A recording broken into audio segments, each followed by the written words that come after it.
Episode 20 of the Apothecary Diaries begins with Mau Mau waking up and noticing she's all bandaged up. Swearin enters the room, informs Mau Mau why she's in Jincher's quarters, and hands Mau Mau tea. Swearin escorts Mau Mau to a meeting being held by Jincher. Gaoshan and Basin are in the room with them, too. Jincher asks Mau Mau why she went to the ceremony and how she knew the pillar was going to fall.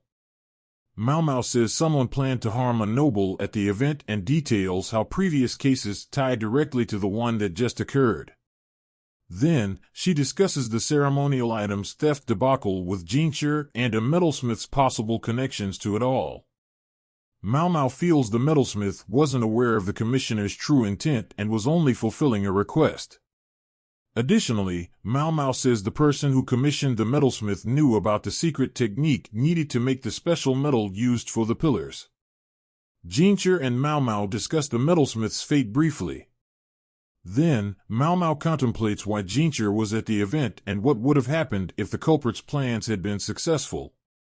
She ponders Suirai's involvement in all this briefly. Later, Swearin tells Mau Mau that Lehaku wants to speak with her. Lehaku informs Mau Mau that an investigation has taken place. The people involved in it discovered that Suirai was connected to everything and that she died. Lehaku says Suirai consumed poison based on a physician's autopsy report. He states no one else was involved in the crime, but Mau Mau is not willing to accept Suirai as the only culprit behind it all. Mau Mau returns to working alongside Swearin and contemplates if Suirai's the type of person to pull a plan like that one off on her own. Mau Mau navigates to Jincher's room at night and asks him to escort her to the morgue. She wants to discuss things with the physician who was in charge of Suirai's autopsy. The physician arrives at the morgue and Mau Mau asks him if Suirai's poison contained any thornapple. Mau Mau asks if the hill she chatted with Suirai at contained thornapple. She mentions how thornapples can produce an effective anesthetic since they're known for being extremely poisonous. The physician says he's unsure, but he's not willing to rule out the possibility. Mau Mau grabs a tool and uses it to pry open Suirai's coffin. Mau Mau tells the physician to look inside, and we learn that the woman in the coffin isn't Suirai. The physician promises Mau Mau that he saw Suirai's lifeless body. Mau Mau wonders if the physician was used and didn't bother investigating the type of poison used inside the body. Jincher asks Mau Mau why Suirai's body was switched with another woman's carcass, but Mau Mau believes Suirai staged her death using a specific medication. Mau Mau says this medication comes from a distant area and it can put people in a death state for some time. Mau Mau tells Gaoshan to look at the empty coffin nearby. Gaoshan realizes that the coffin contains nail marks, signaling to Mau Mau that's what the dead Suirai was sleeping in. Mau Mau goes into detail on how Suirai pulled off this switcheroo routine with her accomplice. Overall, Mau Mau hopes to encounter Suirai again now that she knows what type of person she is. Moreover, she hopes to gain insight into the resurrection medicine's recipe. We cut to Jincher reflecting on Suirai's case in his room. Gaoshan arrives and gives Jincher an update on Mau Mau's health. During this time, Jincher ponders Lakan and his ties to Mau Mau and reflects on his life briefly.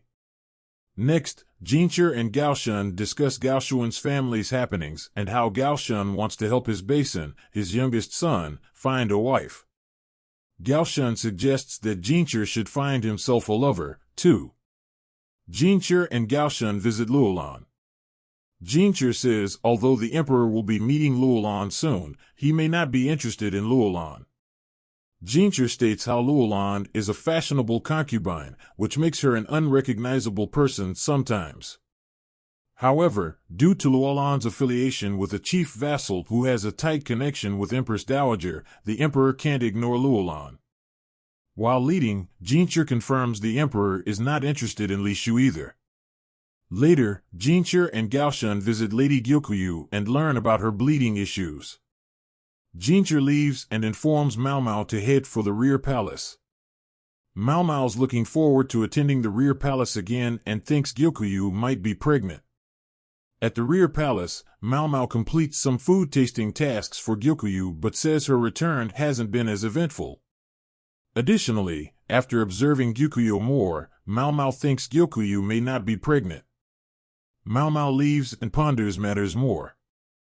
We cut to Lihaku at the Verdigris house. He eavesdrops on a conversation two girls are having there. The episode closes with Lihaku learning that someone bought out of the Verdigris house's 3 princesses. The episode review. Despite Mao Mao getting the daylight knocked out of her in the previous chapter, this episode shows how capable she is as this show's lead protagonist. From piecing together Suirai's role and all this to ignoring the injuries she sustained from the guard and ceremony, Mao Mao's certainly a female lead worth cheering for. At the same time, fans may have trouble following this story's events. While the dialogue is insightful, some may find the wording of things mildly confusing. Other than that, it appears Suirai will be sticking around longer, which is great to see. Hopefully, we'll get to see her and Mao Mao interact with each other, especially after what transpired in today's chapter. Suirai aside, it was nice seeing Luolan and Gyukuyu again. While the episode gives us more tidbits on the former, we're hopeful we'll get to see her have a much bigger role to play in the story. If Suirai can receive a role boost, why not Luolan? Overall, this was an enjoyable chapter of the Apothecary Diaries. Based on next week's preview, it appears we'll be getting into some funny shenanigans involving Lihaku and the others. After this thought-provoking chapter, it might be best to receive a silly one.